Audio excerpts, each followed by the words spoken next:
Good morning देव uncle. कौन हो तुम? मैं आपको आजाद करने के लिए आई हूँ। जिस तरह से मेरे पापा ने आपको 14 साल की उम्र कैद से आजाद किया, वैसे ही मैं आपको इस दुनिया से आजाद करूंगी। कौन है तुम्हारे पापा? ये आप नहीं जान सकते। अपने सबसे बड़े दुश्मन का नाम जाने बगैर ही आप मर जाएंगे।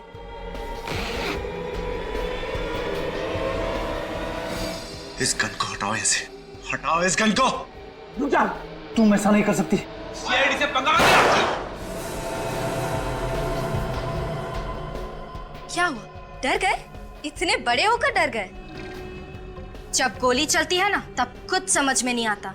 गोली चलने के पहले का पल ही डरावना होता है, और ये डर तुम्हारे दिमाग में है।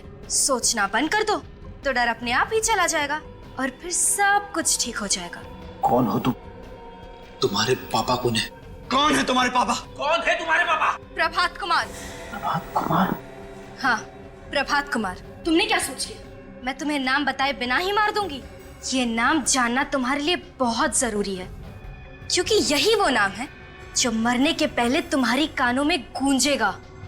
कौन प्रभात कुमार? मैं किसी प्रभात कुमार को नहीं जानता। फिर तो तुम मेरी माँ को भी नहीं जानते होगे। कौन है तुम्हारी माँ? चित्रांगदा कुमार, जिसका तुमने बेरहमी से खून कर दिया। मैंने किसी का खून नहीं किया। अपने पापा को यहाँ बुलाओ।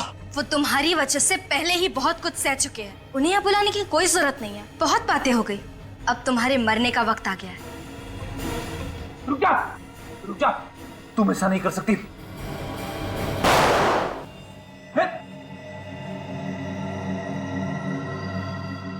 तुम इतने जल्दी नहीं मरोगे ना? ये लो। रुक जा।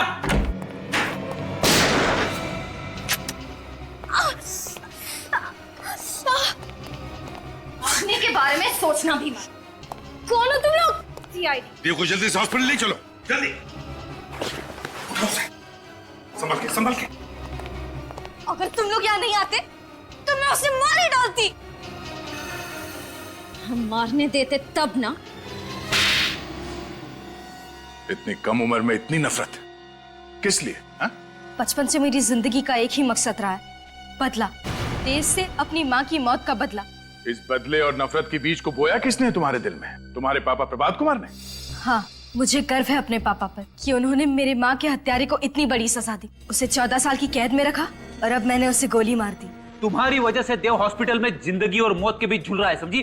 देव तो मरेगा, जरूर मरेगा। पकड़े जाने के बाद भी तुम्हारी अकड़ नहीं गई अभी तक। अब चाहे फांसी हो या जेल, मुझे कोई फर्क नहीं पड़ता। चुपचाप बता दो तुम्हारे पापा इस वक्त कहाँ हैं, समझे? नहीं, बिल्कुल नहीं बताऊंगी। अब जब बाप बेटी का मकसद पूरा हो ही गया है तो सजा क्यों नहीं काट लेते हैं? अब तक मकसद पूरा कहाँ हुआ है? जब देव मरेगा तब हमारा मकसद पूरा होगा। तुम ऐसे नहीं मानोगी, हमें कुछ करना पड़ेगा। फ्रेडी, इस प्रभात कुमार के सारे डिटेल्स निकालो। Sachin, Nikhil, green horns school जाओ, वहीं से कुछ पता चलेगा। Excuse me sir. जी कहिए। हम लोग सीआईडी से। आप लोग मेरे स्कूल में क्या कर रहे हो? I mean, मेरे स्टूडेंट्स ने कुछ गड़बड़ की है क्या? नहीं, आपके स्टूडेंट्स ने कुछ गड़बड़ नहीं की है, बस आपके स्कूल के 1982 के बैच के बारे में कुछ जानकारी चाहिए थी। 1982 के बैच के बारे में? एक मिनट। आइए सर, इस फाइल में आपको उस बैच की सारी जानकारी मिल जाएगी। देव इसी बैच में था, मगर अपने पापा के तबादले की वजह से 15 जुलाई 1982 को बीच में स्कूल छोड़ के चला गया था। 2 सितंबर 1982 में देव की क्लास में एक नीलम नाम की लड़की थी जिसने आत्महत्या की थी, लेकिन आत्महत्या की वजह नहीं लिखी यहाँ। प्रिंसिपल साहब, आप कुछ बता सकते हैं इसके बारे में? जी नहीं सर, मैं तो यहाँ पिछले 5 साल से ही प्रिंसिपल हूँ। 1982 में मिस्टर दीनानाथ यहाँ के प्रिंसिपल थे, जिनके कुछ साल पहले ही मौत हो गई। मौत हो गई है? जी हाँ सर। इसमें यह भी लिखा है कि नीलम का एक भाई भी था जो 8वीं क्लास में था इसी स्कूल में। क्या नाम है उसका? प्रभात कुमार। ये प्रभात कुमार तो नताशा के पापा का नाम है ना? हाँ सर। मतलब ये प्रभात पास आउट हुआ होगा 1985 में, पास आउट हुआ होगा। तो सर 1985 की फाइल देखना चाहिए। ये क्या? प्रभात और ऋषभ दोनों एक ही क्लास में पढ़ते थे, तो इसका मतलब ये दोनों एक दूसरे को अच्छी तरह से जानते होंगे, और इसीलिए प्रभात ने ऋषभ से वो बग मंगाया होगा देव के शरीर में डालने को। और सर, जब उस बग के बारे में हमें पता चल गया तो प्रभात कुमार ने ऋषभ को ही रास्ते से हटा दिया। हो सकता है निखिल, कि नीलम की मौत में देव का ही हाथ हो। इसीलिए तो प्रभात देव से बदला लेना चाहता था। पर सर, अगर नीलम की मौत की वजह देव है तो देव ने हमसे इतनी बड़ी बात छुपाई क्यों? हो सकता है निखिल कि देव को पता ही ना हो, क्योंकि देव ने स्कूल छोड़ा था जुलाई महीने में और नीलम ने आत्महत्या की थी सितंबर के महीने में। अच्छा प्रिंसिपल साहब, इन सब की फोटोग्राफ मिल सकती है? जी सर। ये है देव और ये नीलम। तो सर, इस फाइल में ऋषभ और प्रभात का भी फोटो होना चाहिए। माय गॉड, ये है प्रभात। सर, ये प्रभात कुमार है? हाँ निखिल, अब वक्त आ गया है इस खरगोश को पिल से निकालने का। सर, मैं प्रभात कुमार के घर से आ रहा हूँ, उसका कोई आता पता नहीं है। फोन क्यों से? हाँ सर, किया था, फोन बंद आ रहा है। आप लोग कितनी भी कोशिश कर लीजिए, मेरे पापा तक कभी नहीं पहुंच पाओगे। सर, मैं ग्रीन हॉर्न स्कूल से आ रहा हूँ। ये देखिए सर, ये प्रिंट आउट। ओह, नताशा, तुम्हारी बुआ ने आत्महत्या की थी, ये बात मालूम है तुम्हें? मेरी कोई बुआ नहीं है। है, नीलम कुमार नाम है उनका, मगर सितंबर 1982 में उसने आत्महत्या की थी। मगर पापा ने कभी बताया नहीं इस बारे में। ओहो, नहीं बताया? शायद भूल गए होंगे। मगर उन्होंने तुम्हें ये तो बताया होगा ना कि नीलम कुमार और देव एक ही स्कूल में पढ़ते थे। ये क्या कह रहे हैं आप? ये देखो, पढ़ो इसे।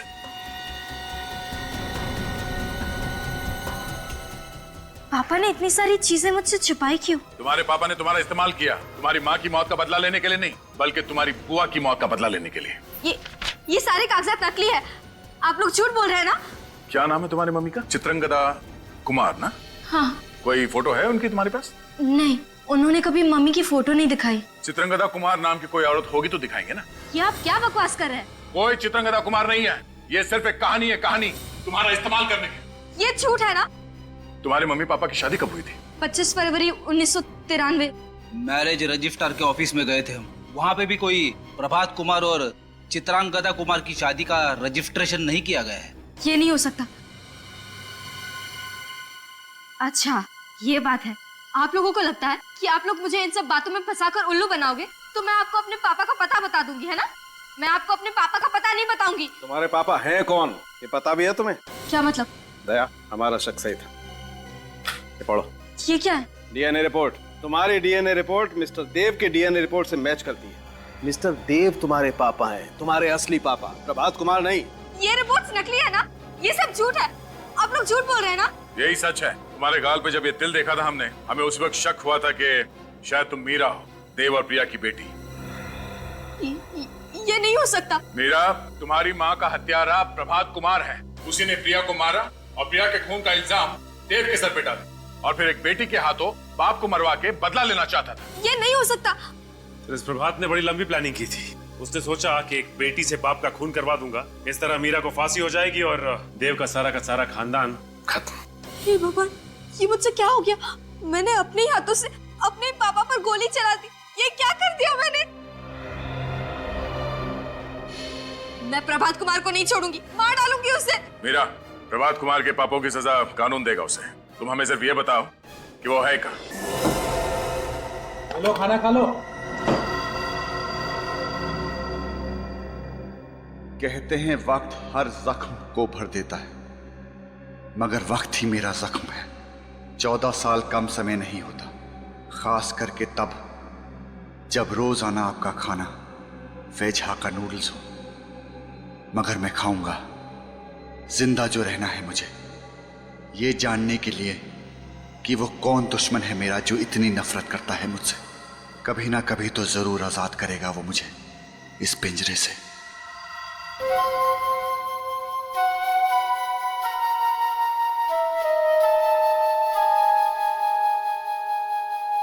वही धुन फिर से।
मुझे तुम लोगों ने, तुम लोगों ने।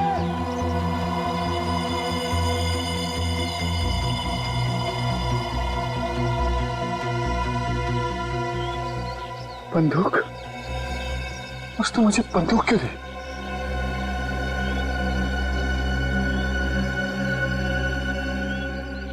हजार के नोट? इतने सारे?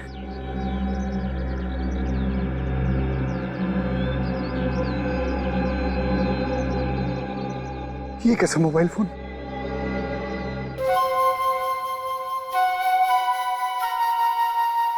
उसी का फोन होगा। हेलो हेलो, कहाँ हो तुम? परेशान होने की जरूरत नहीं है। मैं जानता हूँ तुम्हारे वक्त में मोबाइल फोन्स बहुत कम इस्तेमाल होते थे, और ये 1000 के नोट जो मैंने तुम्हें दिए हैं वो तो थे ही नहीं तुम्हारे जमाने में। कौन हो तुम? क्या फर्क पड़ता है कि मैं कौन हूँ? तुमने मुझे 14 साल उस कमरे में क्यों बंद कर रखा? मैं तुझे मिलना चाहता हूँ। मैं जानना चाहता हूँ कि मैंने क्या किया था। तुमने मुझे क्यों किडनैप किया?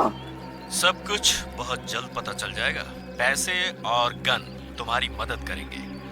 मैं भी तुमसे मिलने के लिए बहुत बेताब हूँ।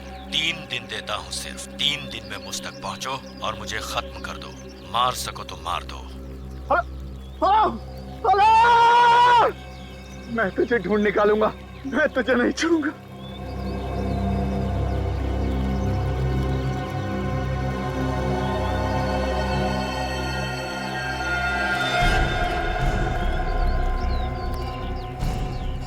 कौन सा जंगल है?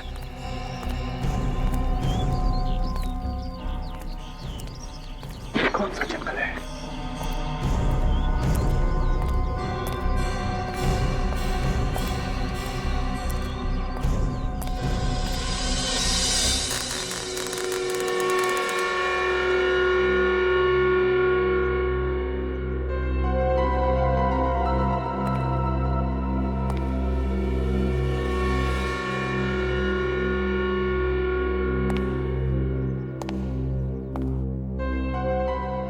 मेरे हंसते खेलते घर को उसकी नजर लग गई।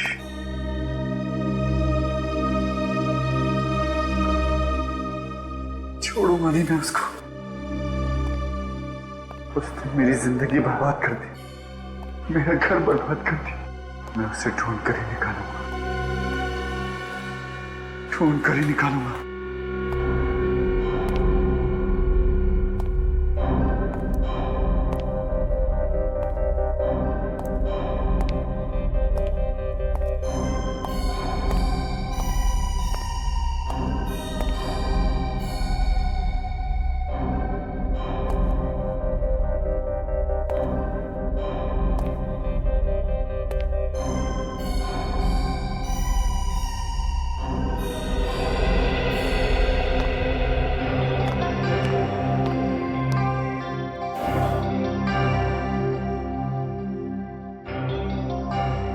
कितना खूबसूरत है, मीरा को बहुत पसंद आएगा।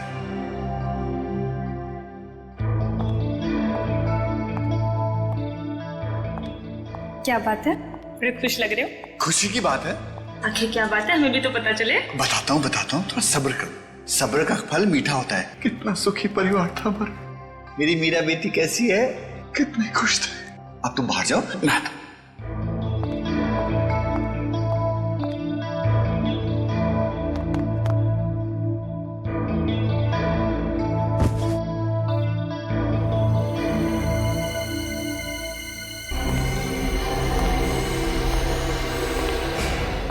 लॉकेट इसी में होगा।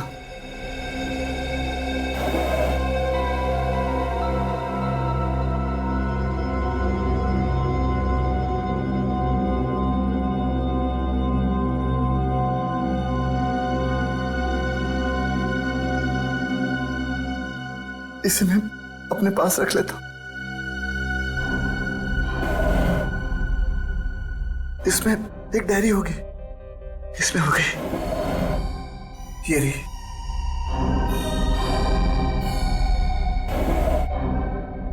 इसमें उसका नंबर होगा।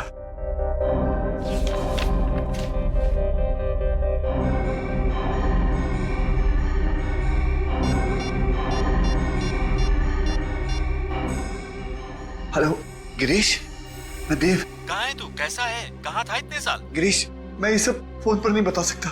क्या हम मिल सकते हैं? बिल्कुल मिल सकते हैं, वहीं मिलेंगे अपने पुराने अड्डे पे। टटारा डिस्कोथेक 8 बजे। तुम महेश खूनी, मैं जानता था कि तुम एक ना एक दिन वापस जरूर आओगे। तुमने क्या सोचा था कि 14 साल के बाद भागकर वापस आने पर तुम्हें मिलने वाली सजा से तुम बच जाओगे? मैंने कोई गुनाह नहीं किया।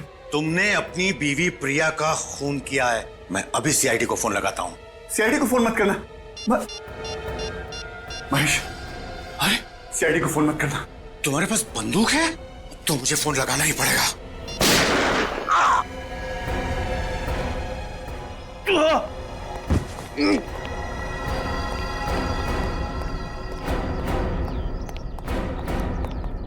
तो आपने देखा था उस आदमी को जिसने आप पे गोली चलाई? जी हाँ, वो देव था। देव? कौन कौन है ये देव? जी वो मेरा पड़ोसी था। आज से 14 साल पहले वो अपनी पत्नी प्रिया का खून करके भाग गया था। आज तक पकड़ा नहीं गया था। वो क्या वापस अपने घर आया था? जी हाँ, जब मैंने आप लोगों को फोन करके बताने की कोशिश की तो उसने मुझे भी गोली मार दी। अच्छा, उस वक्त देव अकेला था या उसके साथ में कोई और भी था? वो था तो अकेला ही। मुझे गोली मारने के पहले उसने किसी गिरीश नाम के आदमी से फोन पे बात किया था।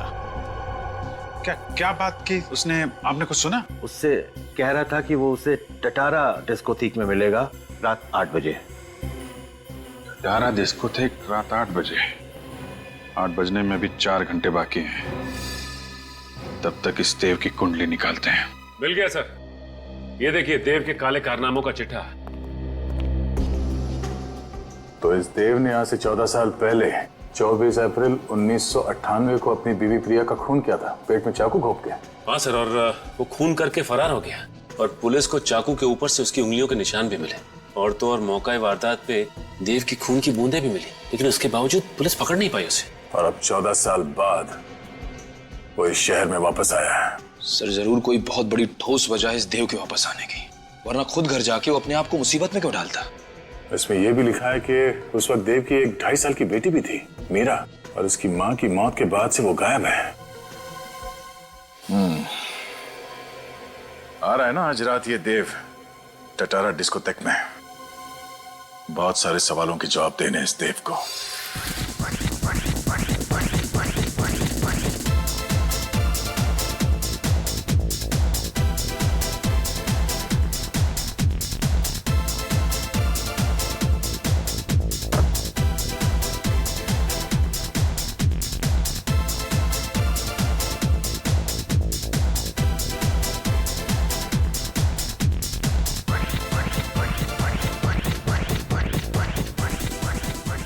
हाय हैंडसम, क्या मैं आपके लिए एक ड्रिंक खरीद सकती हूँ? No. No problem, no issues. कुछ और कर सकती हूँ? हाँ, जस्ट लीव मी अलोन। अगर मैं आपको अकेला छोड़ दूंगी तो आपको गिरीश तक कौन पहुंचाएगा? तुम गिरीश को जानती हो? आओ मेरे साथ।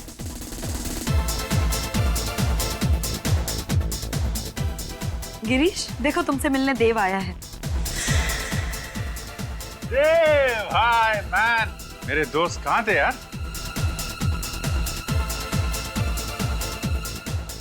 क्या मजाक है? ये गिरीश नहीं है। सही पहचान, मैं बाराती हूँ, तुम्हारी बारात में शामिल होने आया हूँ। देव, अरे मेरे दोस्त, यार मैं तुम्हें ढूंढ रहा था। कैसा है तू? हाँ, चल घर चले, मैंने तुमसे बहुत सारी बातें करनी है। कोई कहीं नहीं जाएगा, पहले तुम लोग ससुराल चलोगे। ससुराल? हाँ ससुराल, सीआईडी ब्यूरो। CID bureau? मेरे पास वक्त नहीं है। वक्त तो मेरे पास भी नहीं है। जो जुर्म आप लोग मुझसे कबूल करवाना चाह रहे हो वो मैंने किया ही नहीं है। झूठ बोल रहे हो तुम। अपनी बीवी प्रिया का खून तुमने ही किया। मैं तो उससे स्कूल के दिनों से ही प्यार करता था। स्कूल के दिनों से? मतलब तुम और प्रिया के एक ही स्कूल में पढ़ते थे? कौन से स्कूल में पढ़ते थे तुम? एक ही स्कूल में नहीं सर, मैं ग्रीन हॉर्न्स में था और वो एसके स्कूल में। मैं उससे जान से भी ज्यादा प्यार करता था। मैं उसका खून क्यों करूंगा? ये सच कह रहा है सर। मेरा नाम गिरीश है, मैं देव का दोस्त हूँ। प्रिया भाभी और देव के प्यार की मिसाल तो हम सभी दोस्त दिया करते थे। अगर तुमने खून नहीं किया तो इतने साल तक कहाँ गायब रहे? पुलिस से डर के भाग क्यों रहते तुम? मैं नहीं भागा। तो क्या 14 साल से हिमालय में जाकर बैठे थे समाधि लगाकर? सर मैं किडनैप हो गया था। किडनैप? वो भी 14 साल के लिए? हाँ। मतलब 1998 से लेके 2012 तक तुम किडनैपर की कैद में थे? किसने किया था तुम्हें किडनैप? मुझे नहीं पता सर। है? पता नहीं? तुम कह रहे हो कि किसी ने तुम्हें 14 साल तक किडनैप करके रखा और अब कह रहे हो कि तुम्हें पता नहीं किसने किडनैप किया तुम्हें? मैं कभी उसका चेहरा नहीं देख पाया और ना ही उसने कभी अपना नाम बताया। चलो नाम नहीं सही, वजह तो बताई होगी किडनैप करने की। मुझे कोई वजह नहीं बताई उसने। वजह भी नहीं बताई और तुम चाहते हो कि हम तुम्हारी इस कहानी पर विश्वास करें कि तुम्हें 14 साल के लिए किसी ने किडनैप किया था, कैद में रखा था, मगर किसने किया ये तुम्हें पता नहीं, क्यों किया ये भी तुम्हें पता नहीं। तो फिर चलो ये बताओ, कहां पे रखा था तुम्हें किडनैप करके, बताओ। मुझे नहीं पता सर, बस एक कमरा था जिसमें टीवी, फ्रिज, एसी, सारी सुविधाएं दी थी।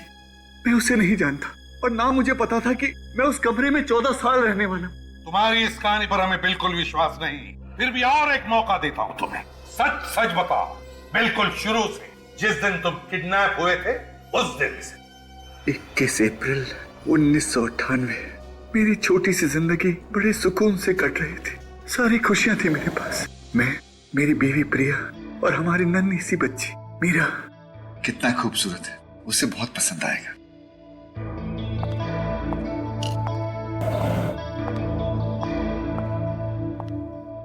क्या बात है, बड़ी खुश लग रहे हो। खुशी की बात। क्या बात है, हमें भी तो पता चले। कुछ बात है ना, थोड़ा सब्र करना सीखो। सब्र का फल मीठा होता है। मेरी मीरा बेटी कैसी है?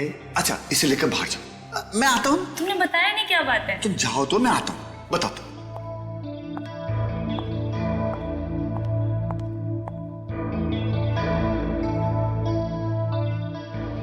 ये क्या हो रहा है? और फिर मैं बेहोश हो गया।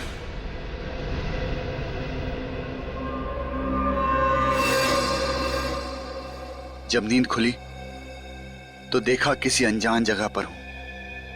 उस वक्त मैं ये नहीं जानता था कि मुझे वहां 14 साल बिताने होंगे,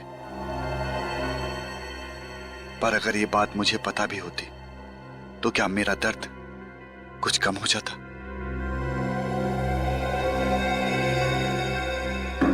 दरवाजा खोलो। मुझे अंदर क्यों बंद कर दिया? अरे कोई है? कोई सुन रहा है? मुझे अंदर क्यों बंद किया तुम लोगों ने?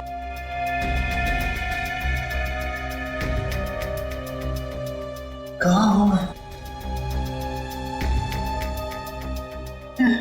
किसने बंद कर दिया मुझे?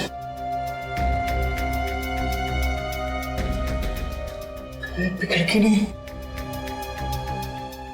टीवी है, सारी सहूलतें हैं। इसने मुझे सब कुछ दिया, लेकिन काल कोठरी में क्यों बंद कर दिया? ये लो खाना। आप लोग कौन है? मुझे क्यों बंद कर रखा वैसा? आप लोगों को पैसा चाहिए ना, मैं दिलवाऊंगा। मुझे छोड़ दो। उसके पास पैसों की कमी नहीं है। किसके पास? क्या नाम है उसका? मुझे बताओ, मुझे बताओ उसका नाम। वो तुम्हें जल्द ही पता चलेगा। छोड़ो। अरे छोड़ो, छोड़ो।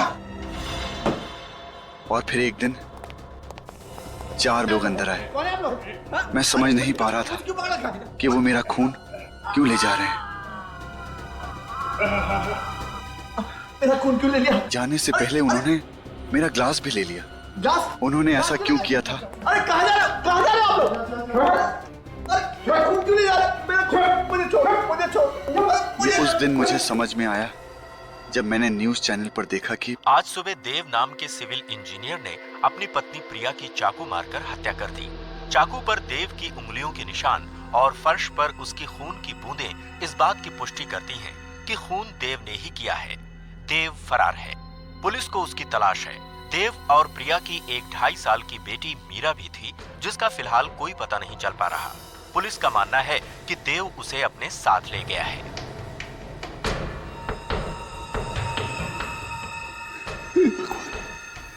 ये क्या हो गया? ये क्या हो गया?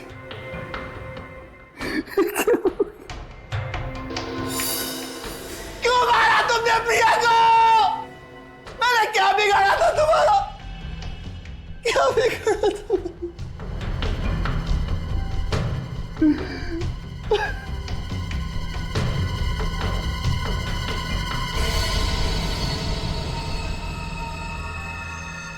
मैं कैसे मार सकता हूँ इसको? मैं तो यहाँ हूँ। मैं फरार कैसे हो सकता? मैं तो प्रिया को बहुत प्यार करता था।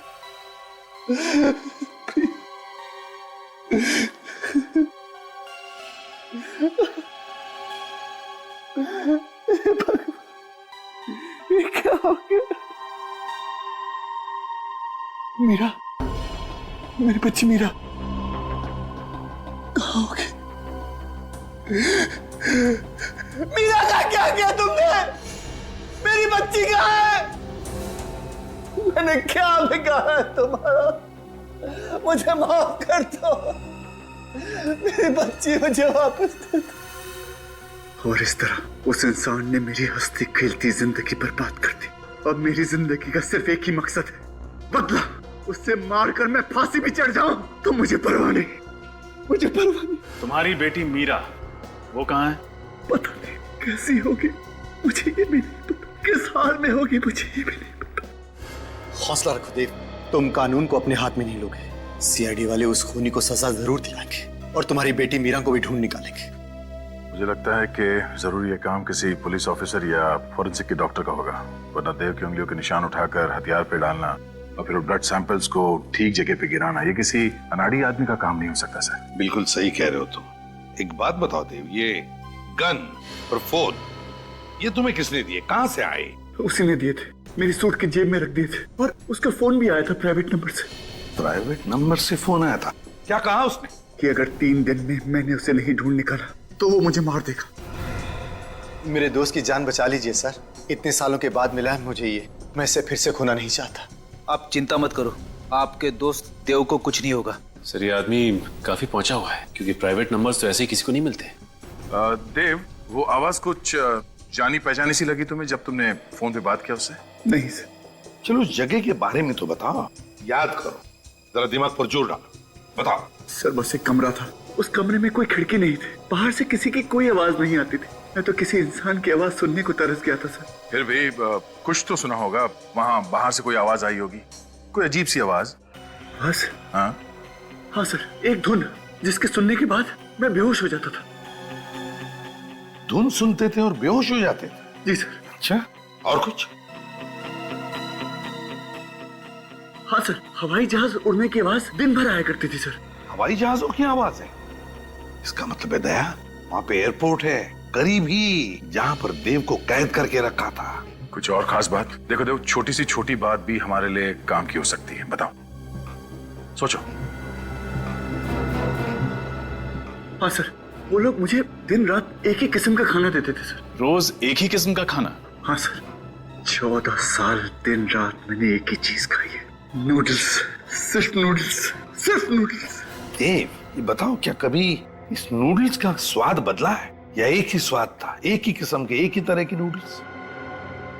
नहीं सर, 14 सालों में उसका स्वाद कभी नहीं बदला।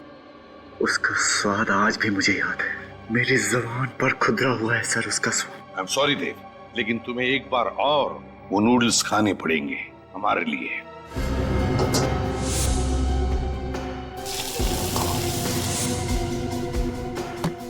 पेश कीजिए मिस्टर देव।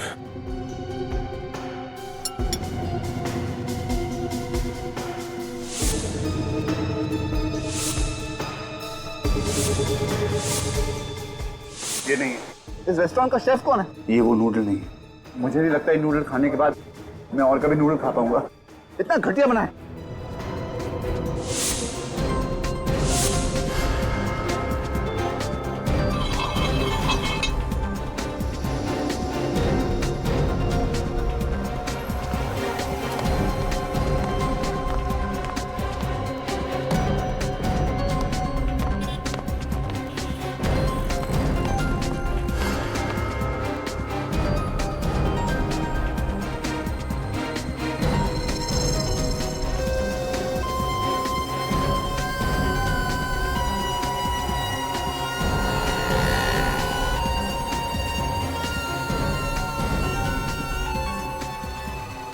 ये नूडल वही है जो मैं पिछले 14 सालों से खा रहा था। आपको पूरा यकीन है? मैं अपना नाम भूल सकता हूँ लेकिन स्वाद नहीं भूल सकता। तो फिर इनसे पता करते हैं कि 14 सालों से नूडल्स की डिलीवरी एक ही जगह पर कहाँ हो रही थी।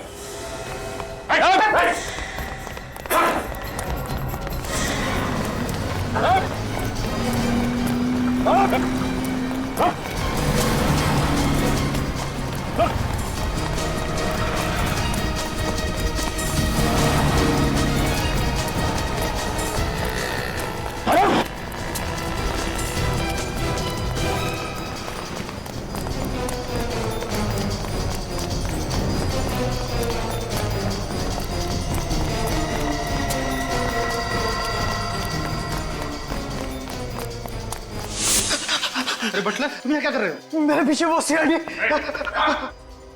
नहीं, नीचे।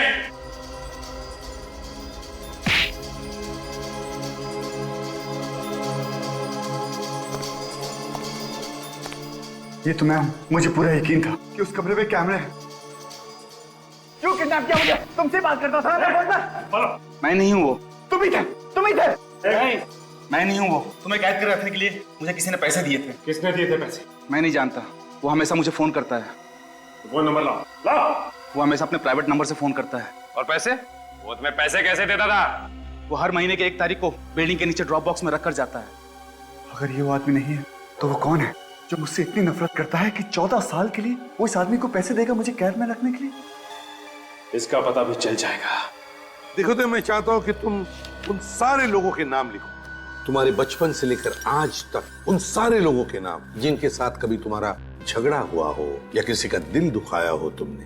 कभी कभी क्या होता है, एक छोटी सी बात भी काफी होती है बदला लेने के लिए।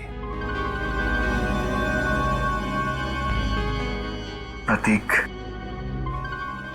मंगल, शुभम, सिद्धार्थ, सौकी, जेरी। ये रही मेरी दुश्मनों की लिस्ट। प्रतीक, मंगल, शुभम, सिद्धार्थ, सौकी, अशोक और जेरी। सर, ये उसी का फोन। स्पीकर फोन पर बात करो। हेलो। हेलो देव, कैसे हो? बाहर मजा आ रहा है कि नहीं? जब तक तुझसे मुलाकात नहीं होगी मजा कैसे आएगा? 24 घंटे, बस 24 घंटे और बचे, फिर हम दोनों आमने सामने होंगे। अपनी जिंदगी का आखिरी दिन खुलकर जी लो देव। तुझे जितना जीना है जी ले। जिस बिल में छुपा है छुपा रहे। तुझे पताल से भी ढूंढ कर निकाल लूंगा। जब सीआईडी वाले पास खड़े हों तो चीटी के भी पर निकल आते हैं। अगर तुझे लगता है कि सीआईडी वाले तेरी जिंदगी बचा पाएंगे तो तू बहुत बड़ा बेवकूफ है। अपनी दुश्मनों की लिस्ट में मेरा नाम लिखना भूल गया देव। कौन हो तुम? सामने क्यों नहीं आते? मुझसे मिलते क्यों नहीं तुम? जल्दी मिलूंगा, तब तक अपनी मौत का इंतजार कर। हेलो। इसे कैसे पता चला कि देव के आसपास क्या हो रहा है? कोई पीछा कर रहा है हमारा, हम पे नजर रख रहा है। लेकिन फ्रेडी, उसे तो ये भी मालूम है कि देव इस वक्त सीआईडी ब्यूरो में बैठा है और अपने दुश्मनों की लिस्ट बना रहा है। कहीं कोई सीक्रेट कैमरा तो नहीं लगवा दिया उसने यहाँ पे?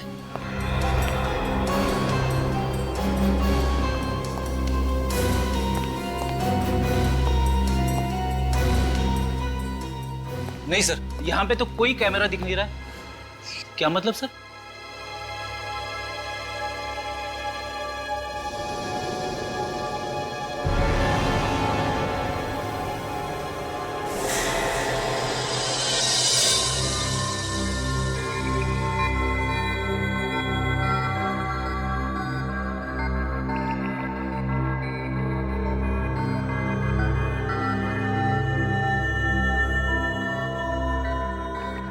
मगर सर,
अब बात कर सकते हैं। इस बग को मैंने इस साउंड प्रूफ बॉक्स में रख दिया है। अब ये हमारी आवाज कैच नहीं कर सकता है। इस बग की वजह से ये किडनैपर हमसे एक कदम आगे रहता था। अब देखते हैं यार सारंगे, ये देव होश में कब आएगा? 2 घंटे में इसके एनेस्थीसिया का असर खत्म हो जाएगा, उसके बाद ही होश में आएगा। सर, जिसने भी ये काम किया है उसका दिमाग बहुत ही अजीब तरीके से चलता है।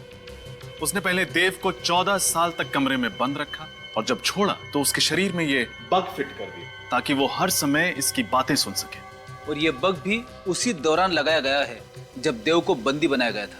लेकिन एक बात समझ में नहीं आ रही है कि देव को पता कैसे नहीं चला जब उसके पीठ में ये बग फिट किया जा रहा था? वेलियम गैस की वजह से। Valium gas? जब हमने देव का ब्लड टेस्ट किया तो देव के ब्लड में हमें वेलियम गैस के ट्रेसेस मिले। यार सारंगे, ये वेलियम गैस तो रशियन सेना ने चेचनिया के आतंकवादियों के खिलाफ इस्तेमाल किया था। बिल्कुल। और बॉस, इसकी बॉडी में हमें विटामिन डी भी बहुत कम मात्रा में मिला है। सारंगे, जब भी कोई आदमी 14 साल से सूरज की रोशनी से दूर रहेगा तो यही होगा ना। सिर्फ इतना ही नहीं सर, इसके खून में से हमें स्नोडन थर्वल नाम की दवाई भी मिली है। स्नोडन थर्वल? ये कौन सी दवाई है? सर, ये दवाई स्किज़ोफ्रेनिया के इलाज के लिए इस्तेमाल की जाती है। स्किज़ोफ्रेनिया एक तरह की दिमाग की बीमारी होती है ना? अरे हाँ फ्रेडी, बिल्कुल ठीक कहा तुमने। सर, लेकिन वो किडनैपर ये दवाई देव को क्यों दे रहा था? ताकि देव अपना मानसिक संतुलन बनाए रखे। बॉस, अगर किसी इंसान को 14 दिन भी छोटे से अंधेरे बंद कमरे में कैद करके रखा जाए तो अकेलेपन और अंधेरे की वजह से वो अपना मानसिक संतुलन खोने लगता है। खाली दिमाग शैतान का घर। और इस बेचारे देव को तो पूरे 14 साल तक इसी तरीके से अंधेरे बंद कमरे में कैद करके रखा गया था। रजत, ये किडनैपर जरूर चाहता होगा कि 14 साल के बाद में जब देव बाहर निकलेगा तो अपने पूरे होशो हवास में रहेगा। हाँ सर, लग तो ऐसा ही रहा है। अब जिसने भी ये काम किया है उस तक पहुंचना बहुत जरूरी है। वो तो हम पहुंच कर ही रहेंगे। पहले पता लगाओ कि ये बग, ये चिप किसने बेची थी और किसे बेची थी। क्या तारीख बताई थी आपने? 2 सितंबर 2010 और उस बग का बैच नंबर है X91PXB4। X91PXB4, 2 सितंबर 2010। जी हाँ। ये बग दी थी हमने, यही नंबर था। ये बग किसको दी थी आपने? इंस्पेक्टर ऋषभ। इंस्पेक्टर ऋषभ? इस इंस्पेक्टर ऋषभ को 2 साल पहले सस्पेंड कर दिया गया था। मगर क्यों? कमिश्नर साहब ने इसको रिश्वत लेते हुए पकड़ लिया था। इस ऋषभ का एड्रेस चाहिए हमें। एड्रेस तो आपको मिल जाएगा, लेकिन इस मुलाकात की खबर किसी को भी नहीं होनी चाहिए। आप चिंता मत कीजिए। सर, हमें तो शुरू से ही शक था कि इस जुर्म में किसी पुलिस वाले या फिर किसी फोरेंसिक डॉक्टर का हाथ है। हाँ, लेकिन रजत, ये ऋषभ ही वो कड़ी है जो हमें देव के किडनैपर्स तक ले जा सकती है। लेकिन पुलिस वाला होने के बावजूद भी ऐसा गंदा काम। सर, कहीं ऐसा तो नहीं कि इसे पहले ही पता चल गया कि हम लोग यहाँ आ गए? एक काम करो, दरवाजा तोड़ दो। सर।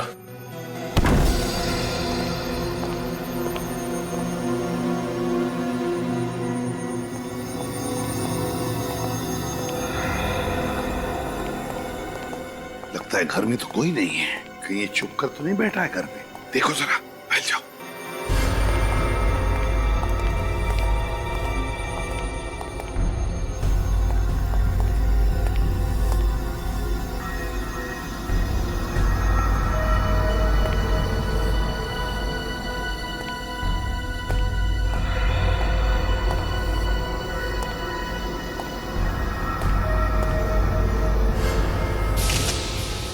सर, हाँ,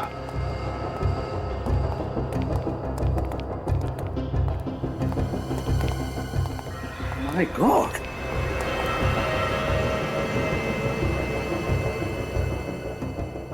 कहीं ये ऋषभ तो नहीं?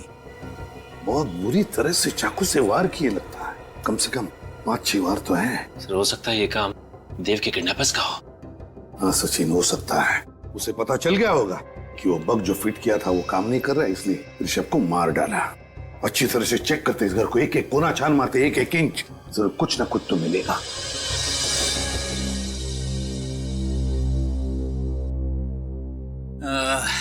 ये रही मेरी अगली चाल। ये गया आपका प्यादा। फंस गए ना जाल में। 1, 2, 2.5 आपकी रानी गई।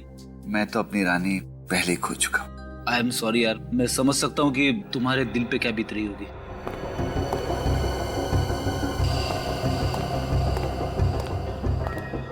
ये क्या है?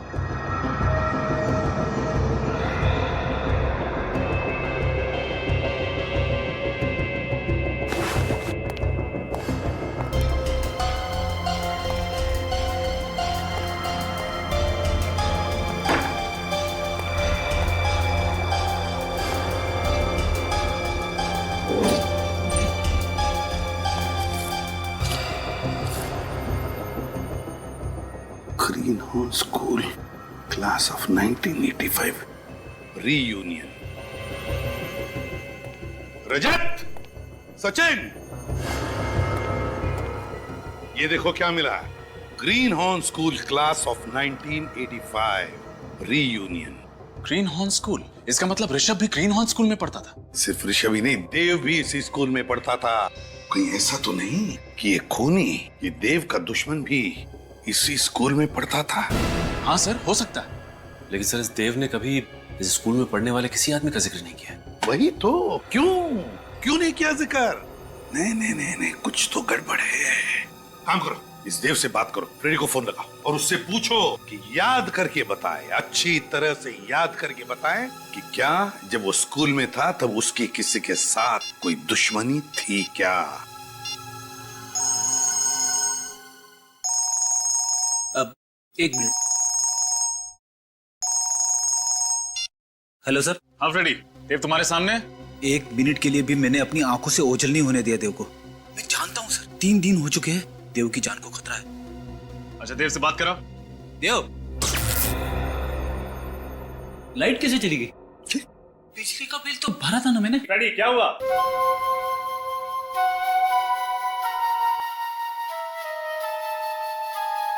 सर, इसी तरह की धुन तो देव के फोन के रिंगटोन की भी है। बिल्कुल यही धुन है, यही धुन है। ये तो वही धुन है।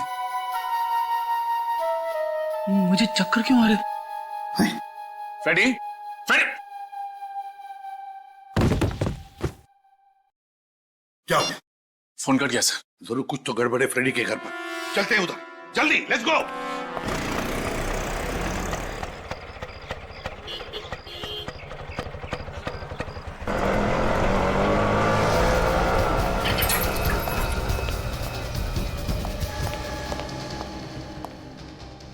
आशा बेटी, तुम यहाँ?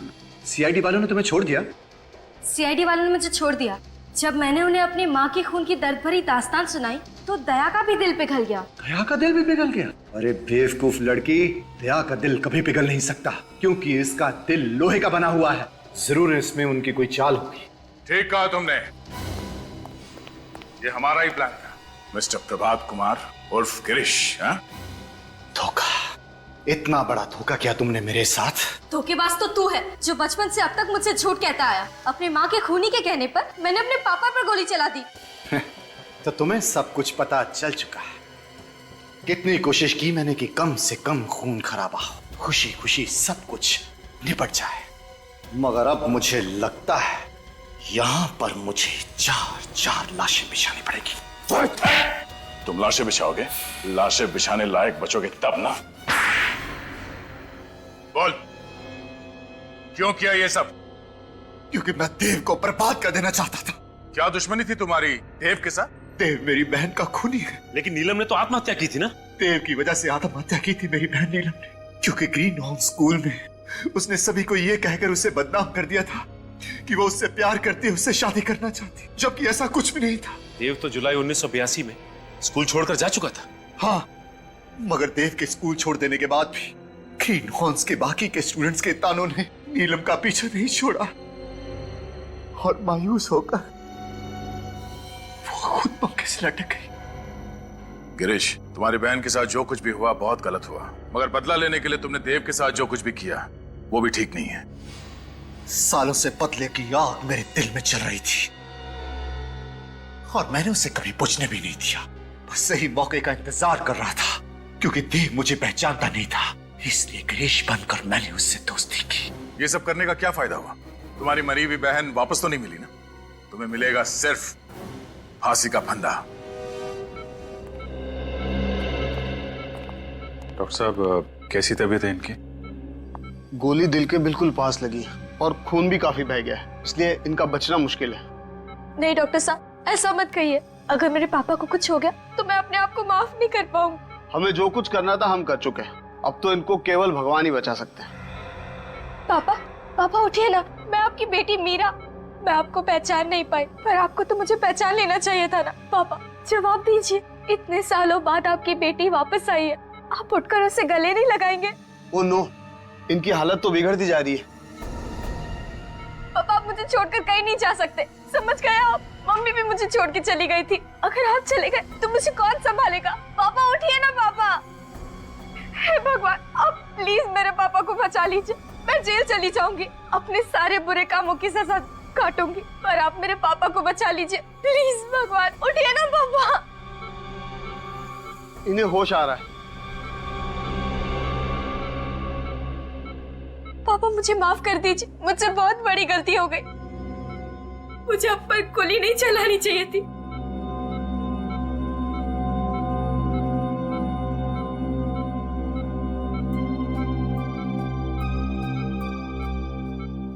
चौदह सालों से मैंने रखा हुआ था।